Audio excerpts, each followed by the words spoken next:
সেটা নিয়ে শোয়া, সেটা নিয়ে খেলা করা, খেতে বসলে পরেও ডাইনিংয়ের পাশেও প্লেটের পাশে সেটাকে রাখছে, যেহেতু ওর খুব ভালো লেগেছে এটা। দেখো সবাই দেখো যে ও কিভাবে কিভাবে তৈরি করছে। এবার ওটার মধ্যেও চোখ মুখ বানাবে, যেহেতু নিজেও করেছে এটা, সেই জন্য খুব ভালো লেগেছে ওর, যে দেখো আমি এটা করেছি। শুধু সবাইকে বলে, যে আমার বাড়িতে আসছে তাকে বলছে আমি এটা নিজে বানিয়েছি, নিজে বানিয়েছি। কত তো নিজে বানিয়েছে, বাট হ্যাঁ ওর যে ভালো লেগেছে এইটাই হলো সবচেয়ে বড় কথা। এই যে সবাই এখানে বাচ্চারাও আনন্দ পাচ্ছে। নেক্সট হচ্ছে পট পেন্টিং। ওকে ম্যাম পট পেন্টিং করাচ্ছে। এই যে আরও এক একটা করে কালার বলছে কোনটা কি কালার। একটা ম্যাম ইয়েলো করাচ্ছে, একটা ম্যাম অরেঞ্জ করাচ্ছে, ফ্লাওয়ার রেডি হচ্ছে। আর নেক্সট ম্যামের কাছে চলে যাচ্ছে, আয়শা ম্যাম আছেন এদিকে, উনি লিফ বানিয়ে দিচ্ছে। উনি তো মিতাক্ষী তো ধোবেই না হাত, বলছে থাক এটা থাকুক, জামায় লেগে যাবে। এইভাবে জালো হাত ধুয়ে টুয়ে তারপরে পট শোকানো হয়েছে। হ্যাঁ এটাও উনি বাড়ি নিয়ে এসছে, অফকোর্স সব বাচ্চাদেরকেই দেওয়া হয়েছে। এই প্রচুর অ্যাক্টিভিটিস করে ও খুব মজাই পেয়েছে। তোমরাও দেখো কত আনন্দ করছে।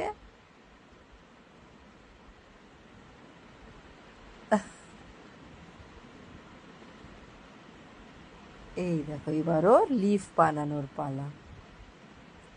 এবারও গ্রিন কালার দিয়ে লিফ বানাবে। এই যে পারলে নিজেই সব করে ফেলে, আর ম্যামদের হাত ধরেও কিছু করবে না, সবটাতেই নিজস্ব করা ইন্টারেস্ট খুব ওর।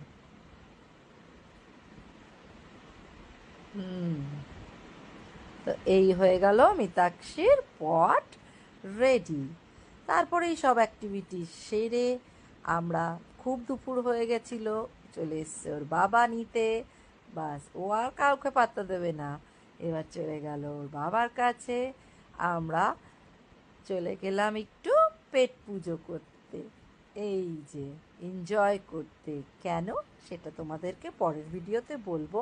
সেই দিন ছিল 4th জুন, আমাদের খুব একটা আনন্দের দিন, কেননা 1 বছর আগে আমরা খুব আনন্দ সত্ত্বে একটা খবর পেয়েছিলাম। হ্যাঁ নিশ্চয়ই তোমাদের সাথেও শেয়ার করব, বাট এখন নয়, পরের ভিডিওতে। তাহলে আমরা ব্যারাকপুরে আছি, স্কুলের কাছাকাছি যে রেস্টুরেন্টটা আছে আমাদের, সেটা ছিল মঙ্গল পাণ্ডের রাস্তা দিয়ে গিয়ে। এই যে আমরা গরমের মধ্যে পৌঁছে গেছি কোথায় দেখো তোমরা। এই যে আমি একদম তেলচিটা হয়ে গরমে হাঁসফাঁস করে পৌঁছে গেলাম আমরা। এই দেখো দাঁড়াও দাঁড়াও বলছি, রসোই কিংয়ে। তোমরা যদি ব্যারাকপুর এরিয়াতে আসো, ক্যান্টনমেন্ট এরিয়াতে থাকো, তাহলে এই যে রসোই কিংয়ে চলে আসবে। খুব টেস্টি ফুড, খুব ভালো মতনই মানে পাওয়া যায় আর কি। ভেতরে রুমস আছে, এসি রুম অ্যাভেলেবল। বাইরে তোমরা গঙ্গার হাওয়া খেতে খেতেও তোমরা খেতে পারো। হ্যাঁ গরম ছিল বলে অ্যাকচুয়ালি একটু কষ্ট তো হয়েছে, বাট হ্যাঁ ইভিনিংয়েও, এটা ইভিনিংয়েও খোলা। ইভিনিং রাত্রির বেলা তুমি ডিনারও করতে পারো। এই দেখো গঙ্গার পাশে আমরা সিটে বসেছিলাম, আমরা বাইরেই প্রিফার করেছি বসাটা, যেহেতু আমরা নেচারকে এনজয় করতে করতে খেতে পারবো। আর ওই দেখো ওই পারে হচ্ছে অ্যালকভ, যেখানে ত্রিবেণী মল আছে, মিতাক্ষীর ফেভারিট মল। হ্যাঁ শ্রীরামপুরটাও পারে। আমরা লাঞ্চ ফাঞ্চ সেরে ওখানে কয়েকটা ফটো সেশন করে এই যে আমরা বাড়ির উদ্দেশ্যে আবার রওনা দিয়ে দিলাম। এই যে মিতাক্ষীও খুব টায়ার্ড, লাঞ্চ ফাঞ্চ করে এবারও বাড়ি যেতে পারলে বাঁচে, কেননা এখনো 3rd ডে বাকি আছে। তো টাটা।